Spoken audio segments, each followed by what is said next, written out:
शासन पिता देवादिदेव चरम तीर्थंकर श्रमण प्रभु महावीर स्वामी के पावन श्री चरणों में हृदय के अनंत आस्था के साथ कोटिशः वंदन नमन। परम पूज्य आचार्य भगवंत उपाध्याय भगवंत सर्व साधु साध्वी वृंद आराध्य गुरुदेव गुरुनी जी महाराज सबके पावन श्री चरणों में हृदय के अनंत आस्था के साथ कोटिशः वंदन नमन। स्नेही महासती जी, उपस्थित धर्म श्रद्धालु श्रावक श्राविकाओं, भाइयों एवं बहनों, प्रभु महावीर के अंतिम वाणी उत्तराधीन सूत्र के माध्यम से आप लोग श्रवण कर रहे हैं। आपने कल 20वां अध्ययन सुना, जिसमें श्रेणिक महाराजा जो राजाओं के अंदर पराक्रमी राजा है और अनाथि मुनि जो मुनियों के अंदर पराक्रमी संयमी की सुदृढ़ता लिए हुए हैं, उनके अध्ययन को सुना। और आज 21वां अध्ययन जो है, मूल पाठ का विवेचन कल आप लोगों ने सुना। आज हम उस मूल पाठ का विवेचन कर रहे हैं। 21वां अध्ययन का नाम है समुद्र पालिजम अध्ययनम। समुद्रपाल के नाम से यह अध्ययन है। वह समुद्रपाल कौन था और उस समुद्रपाल की क्या कथा है, यह सारा कुछ इसके अंदर वर्णन किया गया है। पहले श्लोक के अंदर कहा है, गाथा के अंदर, कि पालित नाम का एक श्रावक था जो वणिक था, व्यापारी था, चंपा नगरी का रहने वाला था और भगवान महावीर का परम अनुयायी शिष्य था। निर्ग्रंथ प्रवचन के ऊपर वह बहुत श्रद्धा करता था और श्रावक के सभी नियमों को, 12 व्रतों को धारण करके सभी तरह से वह धर्म कर्म को जानता था और अपने जीवन में उसका आचरण भी करता था। एक बार वो पुराने ज़माने के अंदर जैसे 12-12 वर्षों के लिए जहाज से व्यापार करने निकलते थे। वहाँ पर और कोई साधन नहीं थे, तो जहाज़ों से ही जल यात्रा करते थे। एक बार वो बहुत सारे व्यापारियों को साथ में लेकर के, जहाज को लेकर के, सार्थवाह बन करके, सार्थ यानी बहुत सारे ग्रुप को लेकर के, और वो निकला व्यापार के लिए। समुद्र व्यापार के लिए निकलते निकलते एक जगह पर आए, द्वीप के अंदर आए, जहाँ का नाम था पिहुंड नाम का नगर था। पिहुंड नगर के अंदर वो वाणिज्य का व्यवहार कर रहे थे, व्यापार का व्यवहार कर रहे थे, लेन देन आदि कर रहे थे। तो वहाँ पर एक सेठ के संपर्क में आए और उस सेठ को बहुत अच्छा लगा इस श्रावक का, पालित श्रावक का व्यवहार, नियम धर्म आदि बहुत पसंद आया। तो उन्होंने अपनी पुत्री को उन्हें सौंप दिया, यानी उसका विवाह कर दिया और उसका विवाह करके उसको विदा किया। वहाँ से व्यापार आदि कर्म करके पालित श्रावक जो है वह पुनः जहाज के अंदर बैठ करके अपने घर की तरफ आ रहा था। लेकिन इतना समय, लंबा लंबा समय समुद्र यात्राओं के अंदर व्यतीत होता था कि उस जो गृहिणी थी, पालक की घरवाली, उसने समुद्र में ही जहाज यात्रा करते हुए ही एक पुत्र को पैदा किया। और उस पुत्र को, क्योंकि वो समुद्र के अंदर उत्पन्न हुआ, इसलिए उसका नाम रख दिया गया समुद्रपाल। वो समुद्रपाल पत्नी और पुत्र को लेकर के क्षेम पूर्वक, कुशलता पूर्वक, बिना किसी विघ्न बाधा के चंपा नगरी के अंदर वापस आया, अपने घर पर आया और अपने पुत्र का संवर्धन करने लगे। उसको बड़ा किया, गुरुकुल में भेजा, पढ़ाया लिखाया, 72 कलाओं के अंदर निपुण किया। गुरु ने उनको ज्ञान दिया और दिया सम्मान, 72 कला प्रवीण भये समुद्रपाल कुमार, समुद्रपाल कुमार। समुद्रपाल 16 वर्ष की आयुष्य के अंदर समस्त कलाओं के अंदर निपुण होकर के जब वो घर पर आए, यौवनावस्था के अंदर पदार्पण देख कर के माता पिता ने एक रूपिणी नाम की कन्या के साथ में उन्होंने उसका विवाह किया। वह कन्या बड़ी ही सुकोमल, पतिपरायणा सन्नारी थी। उसके साथ में गृहस्थ के समस्त काम भोगों को सभी तरह की फैसिलिटीज के साथ में बड़े सुखपूर्वक वह दोगुंदुक देव की तरह पंच इंद्रिय के काम भोगों के अंदर लीन था।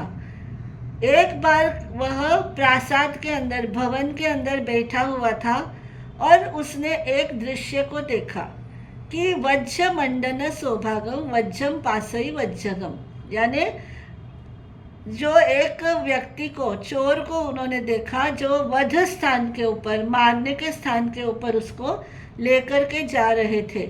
और उसको देख करके उनके मन के अंदर बड़ा ही कुतूहल पैदा हुआ कि भाई इसको कहाँ लेकर के जा रहे हैं और क्यों लेकर के जा रहे हैं। उसने पूछा अपने सेवकों से, तो उन्होंने कहा कि जैसा कर्म करता है इंसान उसको वैसा ही फल प्राप्त होता है। कर्म गति के आगे सबको ही झुकना पड़े, अमीर हो चाहे गरीब हो सबको ही झुकना पड़े। कर्म गति के आगे सबको ही झुकना पड़े। पाया वही स्वरूप जीवन का जो कर्म तूने किए, पुण्य की ज्योति ना जगी तो कैसे जलेंगे दिए। धर्म विना ना सच्चा सहायक सबको ही मानना पड़े। कर्म गति के आगे सबको ही झुकना पड़े। समुद्रपाल उसको देख करके, उस चोर को वध स्थान के ऊपर ले जाते हुए देख करके उनके मन के अंदर वैराग्य का भाव उदित हुआ और सोचने लगे कि इस संसार के अंदर अशुभ कर्म का अशुभ फल होता है। असुहान कम्मानम अहो निर्जानम पावगमिमम, अशुभ कर्म का फल क्या होता है? पाप होता है। और वह उसी दृश्य से उनके मन के अंदर चिंतन चलने लगा। तड़पता है ये जीव तू अपनों की जुदाई से, मतलब से अंधा होकर तू दूर है कितना खुदाई से। परिपक्व होने के लिए घट को भी तपना पड़े।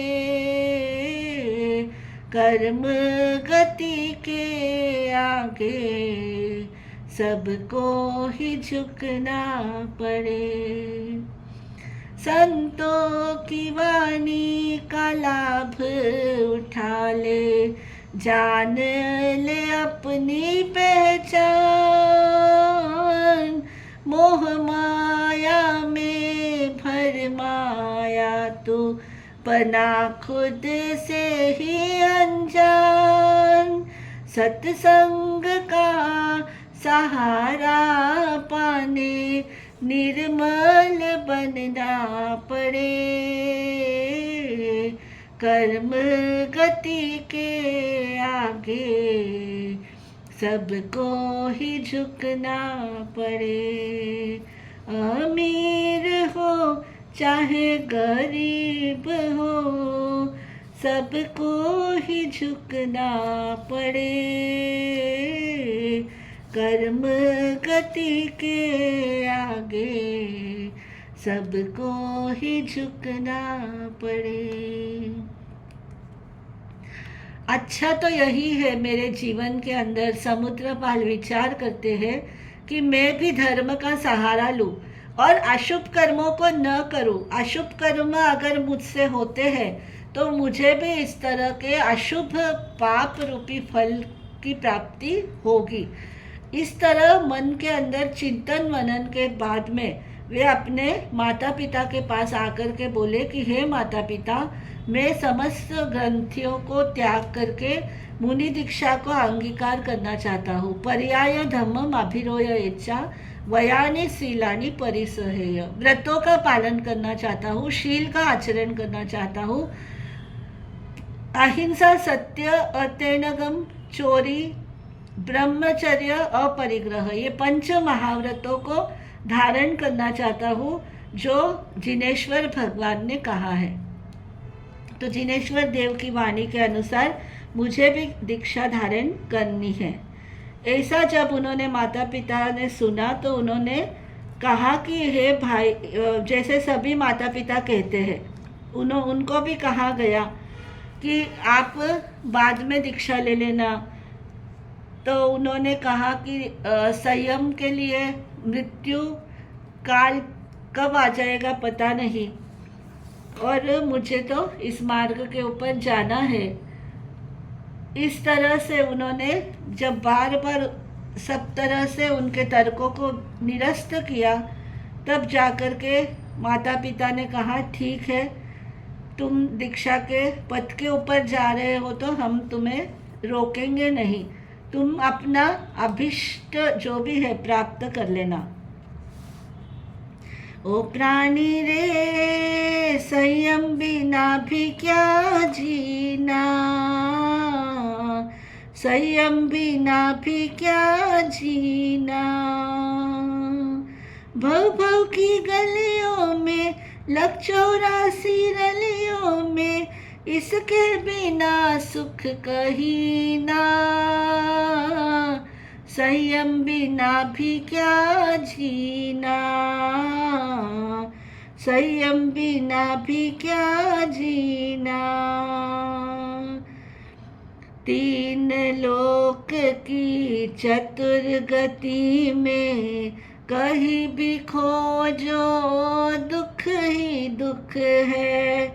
इस दुख का कारण है संयम, निवारण भी है संयम।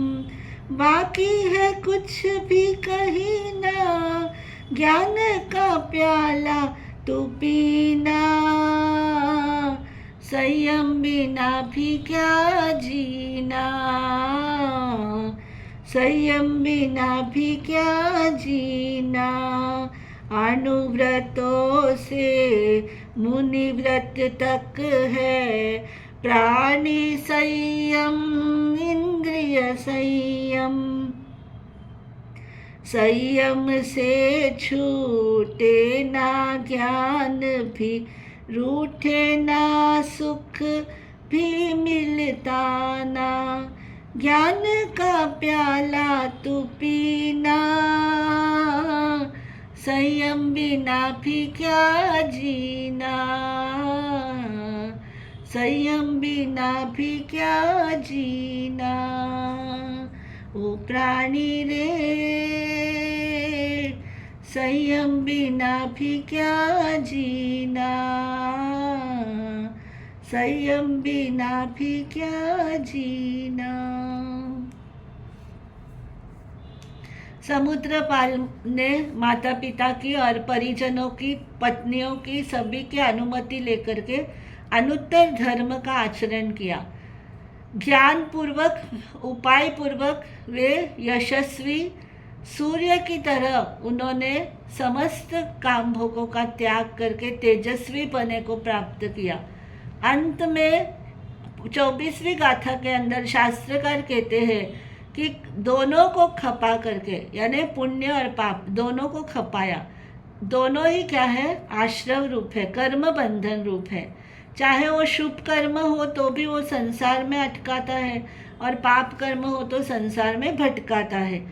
कहते हैं कि सोने की बेड़ी हो या लोहे की बेड़ी, यानी कारागृह में जो बंद है उसके लिए दोनों ही बेड़ी स्वरूप है, क्योंकि वहाँ पर स्वतंत्रता नहीं है। इसलिए दोनों को खपाना जरूरी है। निर्जरा करने की जरूरत है। कर्म खपाने के लिए निर्जरा का मार्ग श्रेयकारी है, न कि पुण्य का और पाप का मार्ग। तो पुण्य और पाप दोनों का क्षय करके निरंगने सवस विप्रमुखे, वह विप्रमुक्त होकर के समुद्र जैसे महान इस संसार को उन्होंने पार कर लिया। समुद्र पाल ही उनका नाम था और उन्होंने संसार समुद्र को पार करके वे अपुनागमम गई, जहाँ पर पुनरागमन नहीं होता, ऐसे मोक्ष गति के अंदर वे प्राप्त हो गए समुद्र पाल मुनि। एक चोर के मृत्यु दंड ने समुद्र पाल को बोध दिया, कर्म फल के निश्चयपन ने जीवन का मुख मोड़ दिया। उत्कृष्ट संयम साधक आगे मुक्ति का क्या मोल, मानव उत्तराध्ययन को खोल, मानव उत्तराध्ययन को खोल। समुद्र पाल के इस अध्ययन के साथ ही हमें भी इस संसार के अंदर क्या कहा है, हम सब भी समुद्र पाल है, क्योंकि संसार क्या है, महासमुद्र के समान है और हम सब उसी के अंदर यहाँ पर एक स्टेशन लेते हैं, धर्मशाला की तरह यहाँ पर आते हैं, पैदा होते हैं और फिर वापस अपने दूसरे गति की तरफ चले जाते हैं। तो हम सभी समुद्र में पैदा हुए हैं, इस संसार रूपी समुद्र के अंदर पैदा हुए हैं। तो जैसे समुद्र पाल का चिंतन चला, वैसे ही ज्ञानी जो होते हैं उनके लिए ज्ञानीजन कहते हैं कि अपने अपने जीवन का अवलोकन करते रहो, अपने अपने जीवन का निरीक्षण करते रहो। अपने जीवन के अंदर पाप कर्म का बंध न हो, पुण्य कर्म का भी बंध हो, लेकिन वह भी हमको बंधन में बांधने वाला न हो, वह मुक्ति का कारण बने। ऐसे पुण्य को हम क्या करें, संचित करें, तो हम भी समुद्र पाल की तरह संसार रूपी समुद्र से पार हो सकेंगे। तो समुद्र पाल का ये 21वां अध्ययन यहाँ पर संपूर्ण होता है। 22वां अध्ययन है रथ नेमीय अध्ययन। इसका मूल वांचन पहले हम कर रहे हैं। रह नेमिचम अध्ययनम सौर्यपुरमिनयरे आसिरायाम हिधिये वसुदेवोत्ति नामेनं राय लखन संजुए तस्य भज्जा दुवे आसी रोहिणी देवहिताः तासिं दण्डं दुवे पुत्ता इट्ठा राम केशवा सौर्यपुरमिनयरे आसिरायाम हिधिये समुद्र विजय नामं राय लखन संजुए तस्य भज्जा शिवा नाम तिसे पुत्रो महायसे भगवमारिठ नेमिति लोगना हे दमिसरे सोरिठ नेमि नामो लखन सर संजुओ 8 सहस लखन धरो गोयमो काल गच्छवि वज्जरि सह संघयनो समचौरन सोझसोयरो तस्सरायमयि कन्नं भज्जं जायि केशव अहसाराय वर कन्ना सुशीला चारुपेहिनी सवलखन संपन्ना विजु सोयामणि पभा अहाह जन ओतिसे वासुदेवं महिधियम् इहा गच्छौ कुमारो जासे कन्नं दलामहं सवोसहिं नवियो कयकोय मंगलो दिव्यजुयल परिहियो आभरणेहिं विभूषियो मत्तं च गन्धहत्थिं वासुदेवस्य जेठगम् आरूढो सोहये अहियं शिरे चूडामणिजाः अहौसियेन छत्तेन चामराहिय सोहियो दसार चक्केन तओ सवो परिवारियो चौरंगिनीये सेनाये रयियाये चहकमं तुरियान सन्निनायेन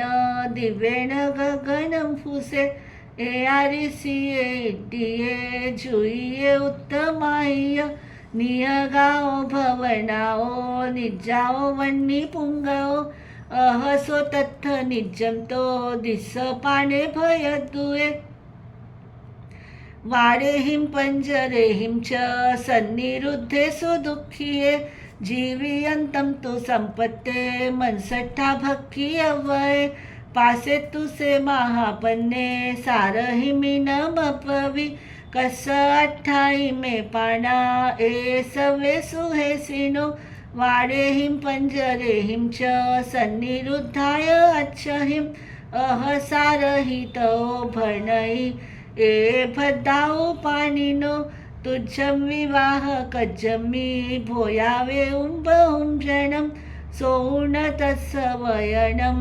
बहुपाणी विनाशनं चिंतेसे महापन्ने सानुकोसे जिएहिउ जय मध्य कारणाये हमंती सुबहुजिया न मेयं तु निःशेषं परलोके भविष्यति सोकुण्डलानजुयलं सुत्तगं च महायसो आभरणानि सर्वाणि सारहि सपनामये मनपरिणामो यकये देवाय जहोयं समोयिना सविधिये सपरिसा निखमनं तस्य काउंजे देवमनुष्य परिबुडो सियारयनं तव समारूढो निखमीय बारगाओ रेवययं मिठियो भयवम् उज्जानं संपत्तो ओइनो उत्तमाओ सियाओ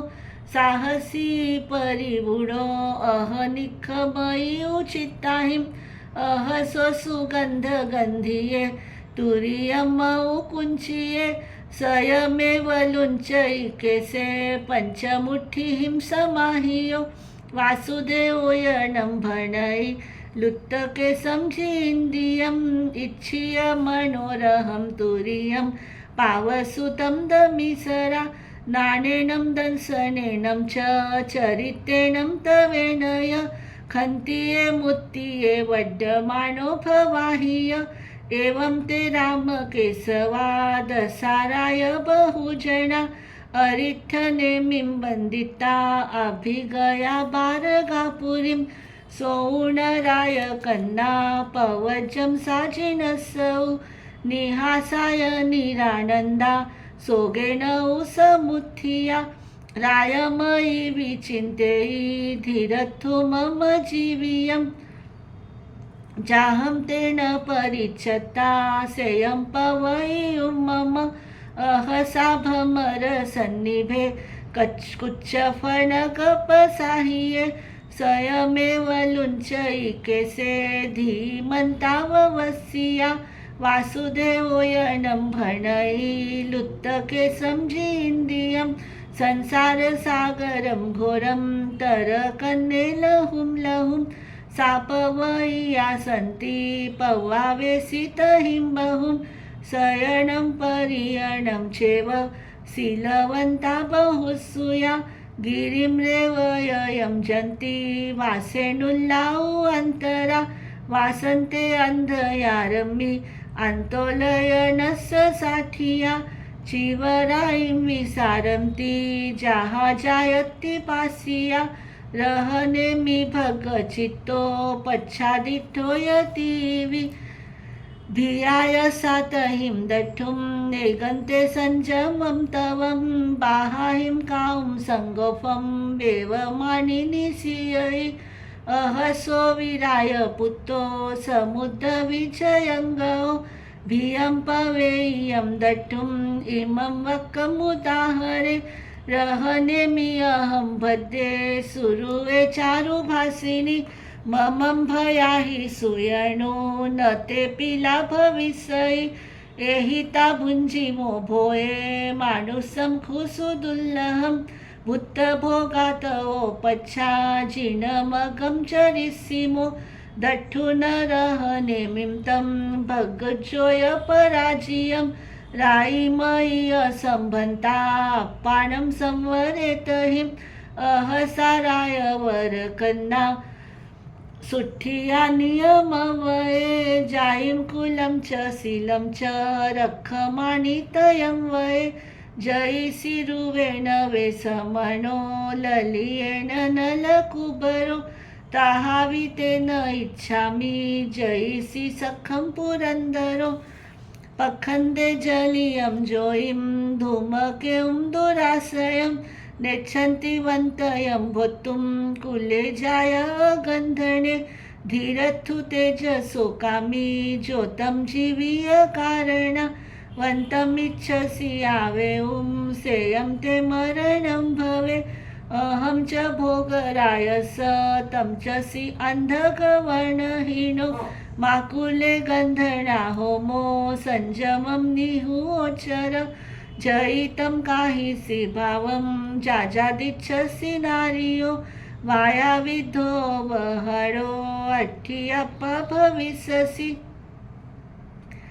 गोवालो भण्डवालो वा जाहा तद्दव निस्सरो एवम् अनिस्सरो तम्पि सामन्नस्स भविष्यसि तिसे सोवयनं सोचा संजयाये सुभाष्यम् अंकुशेन जाहानागो धम्मे सम्परिवाह्यो कोऽहं मानं निगृहीता मायं लोभं च सर्वस्व इंद्रिया इंबसे काऊ अप्पानमुव संहरे मन गुत्तो वय गुत्तो काय गुत्तो जींद्रियो सामन्नं निश्चलं फासे जावज्जीवं दडवो उग्गं तवं चरितानं जायादोन्निवि केवली सवं कमं खवितानं सिद्धिं पत्ता अनुत्तरम् एवं करन्ति सम्बुद्धा पण्डिया पवियक्षणा विनियटन्ति भोगेषु जाहासो पुरी सुत्तमो तिप्पे मिरनिमिजं नामं 22वं अध्ययनं समर्थम्